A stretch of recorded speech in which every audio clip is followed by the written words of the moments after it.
است. علامه اقبال بفرمایید عشق او سرمایه جمعیت است، همچو خون اندر عروق ملت است. یعنی عشق ملت که رگون خون کی طرح زندگی بخشتا ہے. عشق در جان و نسب در پیکر است. عشق در جان و نسب در پیکر است. رشته عشق از نسب محکمتر است. نسب جیس کو دوتا ہے لیکن عشق دلون کو اور یہ رشتے نسب سے بھی زیادہ مضبوط ہے.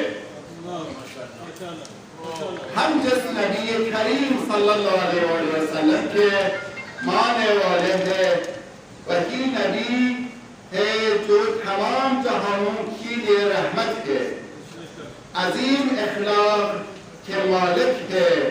انک لعلی خلق عظیم. اور جنہوں نے انسان کو جہالت کی تاریکوں سے نکال کر علم معرفت کے نور کی طرف رہنمائی فرمائے.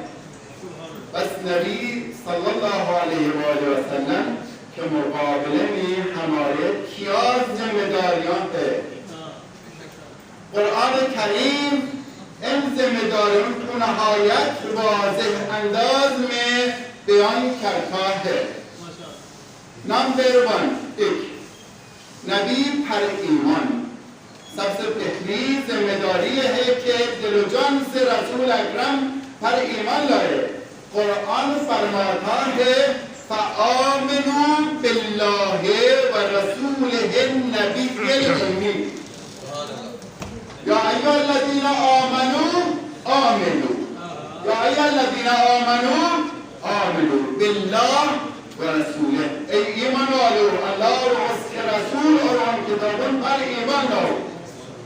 نمبر 2 نبی کی اطاعت. ایمان کافی نہیں بلکہ رسول کی اطاعت بھی ضروری ہے کہ ان کے رسول کی اطاعت ہے اللہ کی اطاعت ہے. کہ ان کے رسول کی اطاعت ہی اللہ کی اطاعت ہے. من یطع الرسول فقد اطاع اللہ. نمبر 3 کہتا ہے النبی اولا بالمؤمنین من انفسهم.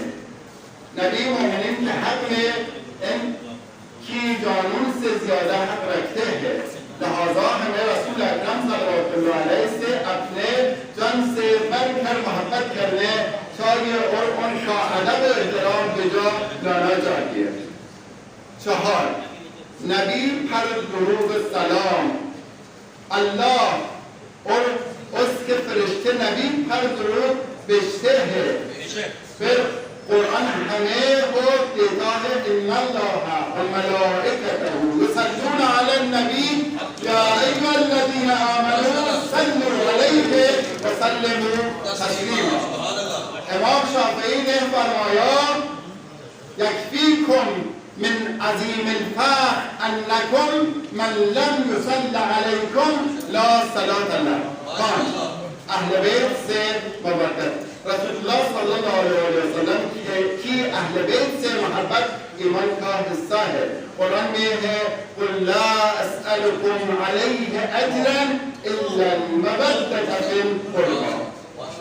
نمبر 6 دین کی مدد اور رسول کا دفاع.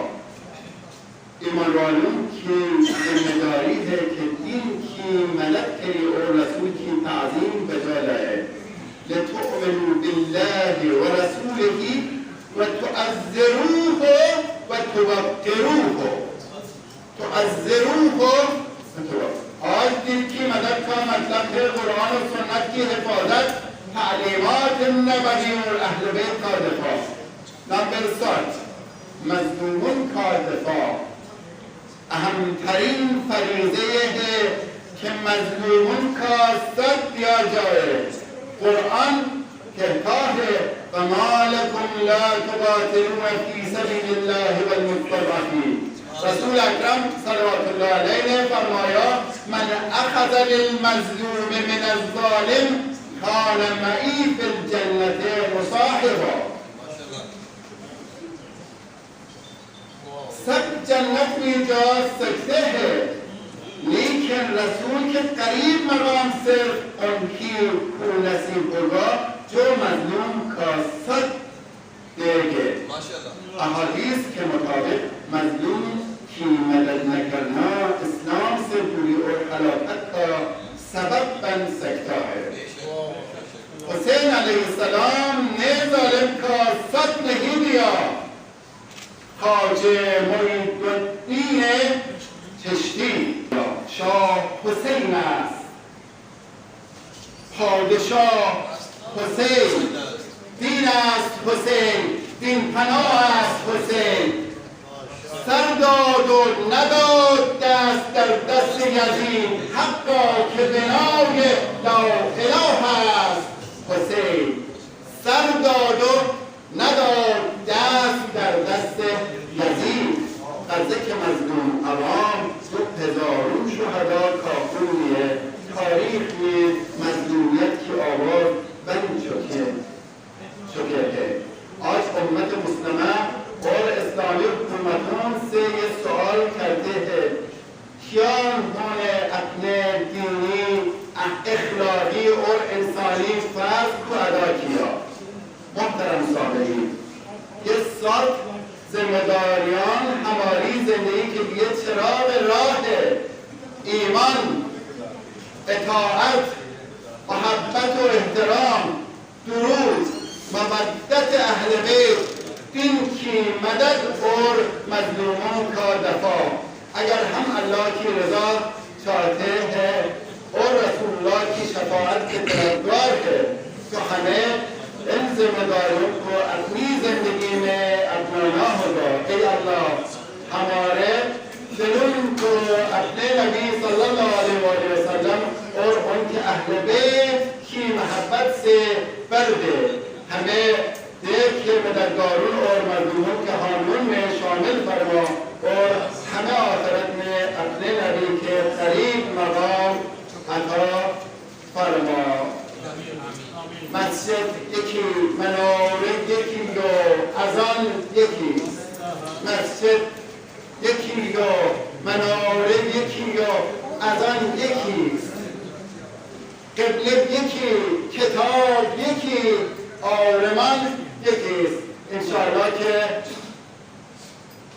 ایام برای برکت باشه. من مجددا از تمام شما شرکت کنندگان و منتظمین و ایران و مرشدان خاص علامه عباس، علامه محمد و تمام شرکا منتظمین و شکریه ادا کردم.